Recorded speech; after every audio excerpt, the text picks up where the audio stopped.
Si la France est l'un des pays les plus reconnus mondialement, c'est bien en matière de vin. Effectivement, si l'on se penche sur ce sujet, on trouvera de nombreux chiffres et de nombreuses informations sur la production, l'exportation ou encore la consommation du vin dans notre pays. En France, en 2019, 4,2 milliards de litres de vin ont été produits, ce qui correspond à 17% de la production mondiale. La France est deuxième en termes de productivité derrière l'Italie. Nous sommes le premier pays exportateur de vin, et toujours en France, c'est la boisson alcoolisée la plus consommée, 3,5 milliards de bouteilles en 2019. Et pour finir, en matière d'hectares, le pays en compte 750 000, ce qui représente 11% des surfaces de vignes dans le monde. Mais toutes ces infos qui sont certes impressionnantes, on peut les trouver sur internet. Et il se trouve qu'avec un ami, l'envie de faire un petit road trip dans le Maine-et-Loire nous a tentés. Et lui qui est intéressé par ce milieu, ainsi que moi partant avec ma caméra, ce voyage s'est peu à peu transformé en documentaire. On est donc parti pendant 2 jours à la rencontre de plusieurs viticulteurs. Leur travail, leurs conditions, ainsi que les problèmes qu'ils pouvaient rencontrer nous ont intrigués, et en parallèle, on a donc pu leur poser des questions sur les étapes de fabrication, sur les difficultés qu'ils pouvaient rencontrer, sur la clientèle à qui ils fournissaient leur vin, ou encore sur le type de vin qu'ils produisaient. On a vraiment voulu se plonger au cœur de cet univers, et ce que vous allez voir dans ce documentaire correspond ainsi à ces 2 journées d'interview et de tournage.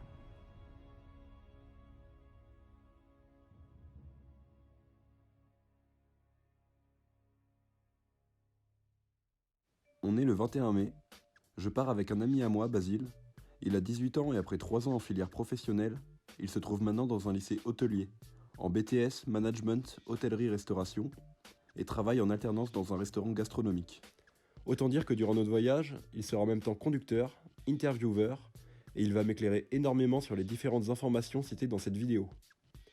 Pour le voyage, on va prendre le strict nécessaire, tente, matelas, sac de couchage. On va aussi s'informer rapidement sur le trajet idéal qu'on pourrait faire en 2 jours. Mes parents nous donnent d'ailleurs une adresse d'amis qu'ils connaissent, ils ont apparemment une maison et une cave à vin. On va donc prendre la voiture, direction Saumur.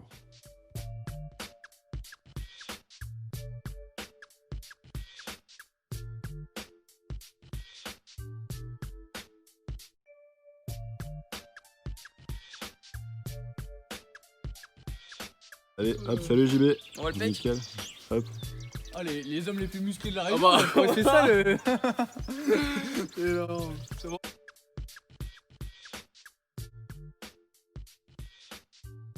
Bon, déjà au début, ce qui nous a choqué, c'est le changement total de paysage. On était entouré d'hectares de vignes, et c'est pas étonnant quand on sait que la région en compte 20 000. Il y en a par moments à perte de vue, et c'est assez impressionnant. Il est 15h30, on se rend donc chez Didier et Françoise Manceau. Et on a pu profiter de leur accueil. Ils habitent tous les deux avec leur fils Alexandre dans une maison datant de 1765. Ils ont voulu rester discrets et ont préféré ne pas apparaître dans ce documentaire, mais m'ont tout de même autorisé à prendre des photos et des vidéos de leur domaine. On a tout d'abord visité leur cave à vin, où le changement de température y était vraiment soudain. On est passé de 30 à 10 degrés, ce qui était vraiment agréable, et leur cave est assez impressionnante elle aussi. On y découvre de nombreux espaces, ainsi que de géantes cuves où leurs vins sont stockés.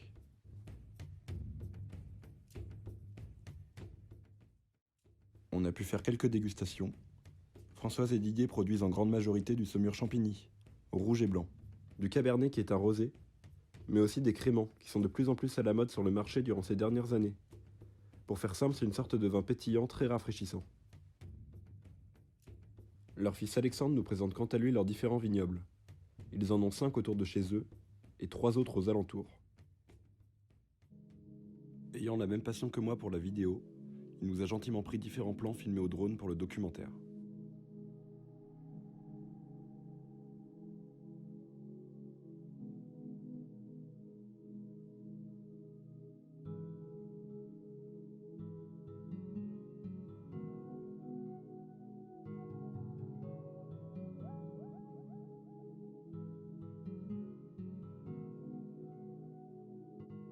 Une fois la visite terminée et après avoir acheté quelques-unes de leurs bouteilles, Françoise et David acceptent de nous revoir le lendemain matin à 10h pour répondre à quelques questions. On les remercie de leur accueil et on part pour trouver un endroit où dormir pour cette nuit.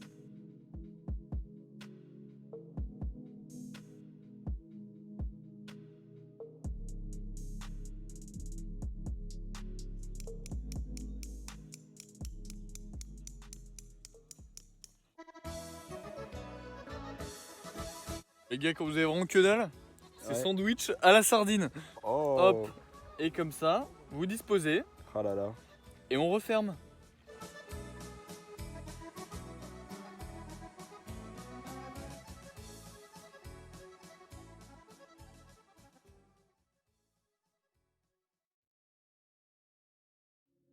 Le lendemain, on se lève assez tôt pour préparer l'interview. Didier et Françoise nous ont donné rendez-vous sur l'un de leurs hectares situés à quelques kilomètres de leur maison. Nous les retrouvons vers 10h en train de préparer leur parcelle de vignes en vue des vendanges qui se dérouleront 3 mois plus tard. Cette période, qui se passe la plupart du temps dès septembre, consiste à ramasser le raisin produit par les vignes durant toute l'année. On a d'abord demandé à Didier les différentes étapes de l'entretien de leurs hectares avant les vendanges. De décembre jusqu'au mois de mars, il s'occupe de tailler les vignes pour les entretenir. Ensuite vient l'étape du liage, qui consiste à favoriser le développement des bourgeons, donc dans ce cas précis des futures grappes de raisin. Cette étape sert aussi à répartir la végétation dans un plan vertical. Puis de mai à juillet, à cette période où a été tourné ce documentaire, Françoise et Didier s'occupaient du palissage et de l'effeuillage.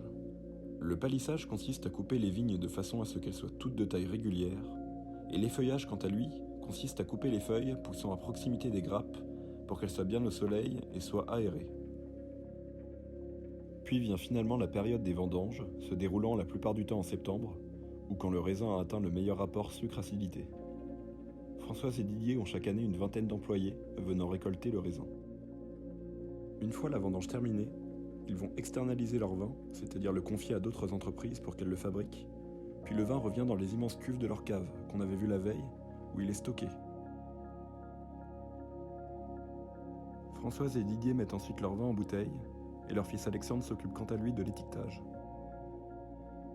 La vente de ces bouteilles est quant à elle destinée à des particuliers ou des négociants. En effet, la famille Manceau n'en propose ni aux restaurateurs, ni aux grandes surfaces.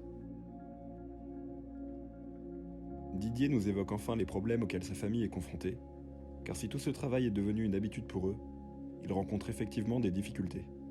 Concernant l'entretien des vignes et la vendange, même si un ramassage automatisé est effectué sur une petite partie de leur hectare, leur machine ne peut pas s'immiscer n'importe où, et le reste du raisin est donc cueilli à la main. Et pour donner une idée de la difficulté de cette étape, un hectare nécessite une trentaine de personnes pour qu'il soit récolté en une journée. Et pour rappel, Françoise et Didier possèdent 8 hectares, ou environ une vingtaine d'employés, et doivent souvent chaque année travailler sous de fortes chaleurs. De plus, le Covid-19 n'a pas impacté leur production, mais a beaucoup affecté leur vente durant 2 mois.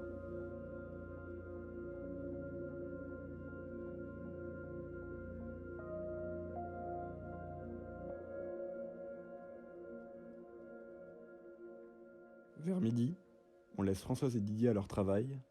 Les avoir rencontrés a été très bénéfique pour nous et pour l'interview. Et avant de repartir, ils nous laissent une autre adresse. Celle d'un ami lui aussi viticulteur qui habite dans la région du Layon, se situant à une trentaine de kilomètres. On retrouve au passage Camille et Louis, 2 amis de Basile qui se trouvent d'ailleurs dans la même école que lui et qui travaillent aussi dans un restaurant. Depuis longtemps, Louis a une grande passion pour le vin, et participer à ce road trip était très important pour lui.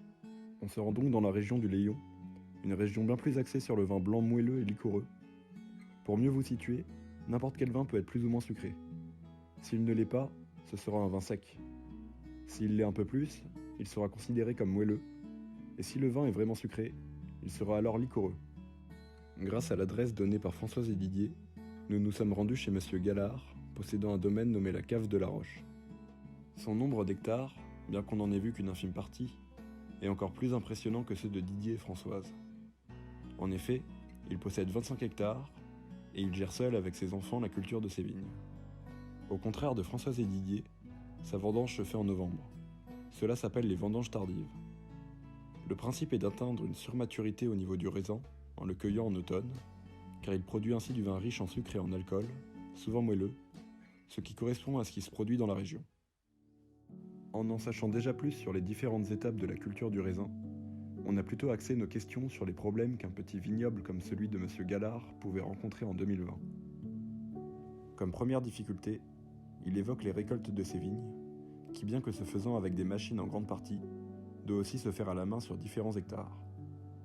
Il nous a avoué qu'il avait de plus en plus de mal à recruter du personnel pour ses vendanges tardives. Et en lui parlant des futures générations censées reprendre les entreprises viticoles, Monsieur Gallard nous confie qu'il faut être passionné pour être producteur. Et c'est aussi pour ça que la nouvelle génération est réticente à reprendre le business de leurs parents.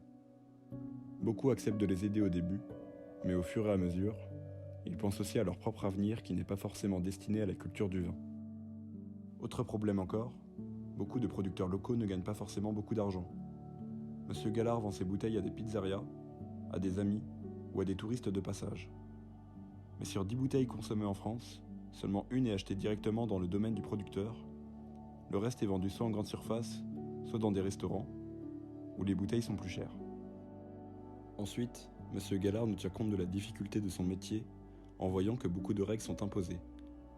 Selon beaucoup de petits producteurs comme lui, les grosses entreprises risquent de survivre, elles rachèteront sûrement en passage les petites, tandis que ces dernières risquent de fermer. Et cet avenir semble inquiétant quand on sait que près de 500 000 emplois en France sont générés par la viticulture. Enfin, Monsieur Gallard nous confirme que beaucoup de producteurs sont dépassés par l'évolution technologique, surtout côté administratif. Seule leur passion pour leur vin leur permet de continuer, même si l'avenir est incertain pour eux et pour leur entreprise.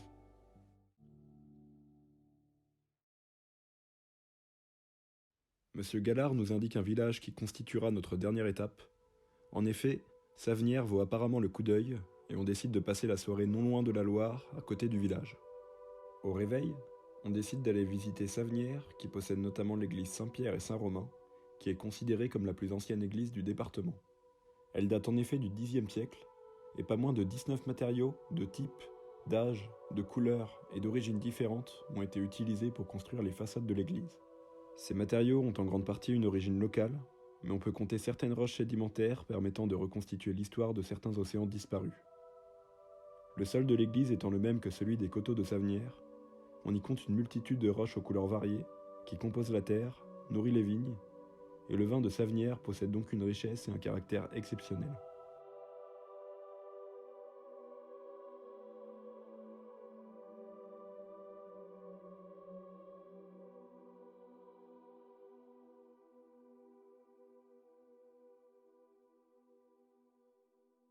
Le vin de Savenières est reconnu mondialement, c'est une appellation réputée, et notre dernière destination nous emmène dans le domaine taillandier, qui est très réputé dans la région. On rencontre alors un couple plus âgé que Françoise, Didier et Monsieur Gallard. Ils dirigent leur domaine depuis plusieurs décennies et s'occupent maintenant de l'accueil des potentiels acheteurs de leur vin. Ils produisent du sec et du demi-sec, donc du vin peu sucré, et leurs vignes ont entre 35 et 40 ans. Le cépage de leurs raisins vient d'endroits différents, et l'ensemble de leur vignoble est situé dans de bonnes conditions, sous le soleil, près de la Loire. Ils ont eu 2 fils qui travaillaient aussi dans l'entreprise familiale, mais le premier est malheureusement décédé il y a quelques années, et son frère a donc repris les rênes. Il possède 16 hectares et vend majoritairement ses productions dans des salons du vin. Il a d'ailleurs gagné un prix au concours des vins du Val-de-Loire en 2020. Contrairement aux difficultés qu'ont pu rencontrer Monsieur Gallard et le couple Manceau à obtenir du personnel pour l'entretien des vignes et le ramassage du raisin, le domaine taillandier possède une main-d'œuvre assez efficace, mais qu'il faut tout de même surveiller. On compte aussi beaucoup de châteaux dans la région, et justement près de leur maison, on a pu observer l'étendue d'un des hectares de leurs vignes. Elles ont été plantées sur une géante butte, et le couple soupçonne la construction d'un ancien château qui, avec le temps, aurait été enterré. Une fois arrivé tout en haut, on peut observer une plaque commémorative de leur œnologue, lui aussi décédé durant la même période que leur fils. Mais on peut admirer par la suite tout l'hectare qui prend une dimension très impressionnante une fois qu'on a une vue d'ensemble sur le vignoble.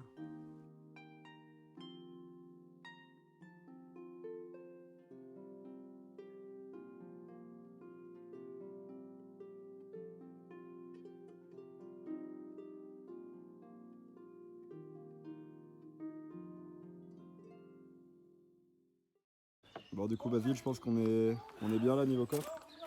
Oh ouais. D'accord, très bien, très bien. Merci à vous. Merci beaucoup. Passez une bonne journée.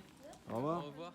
Une fois notre voyage terminé, on dit au revoir à Louis et Camille, et on remercie ces derniers pour les nombreuses informations qu'ils m'ont apportées pour ce documentaire. Et pour nous aussi, ce voyage se termine. Après 2 jours de découverte, on rentre chez nous.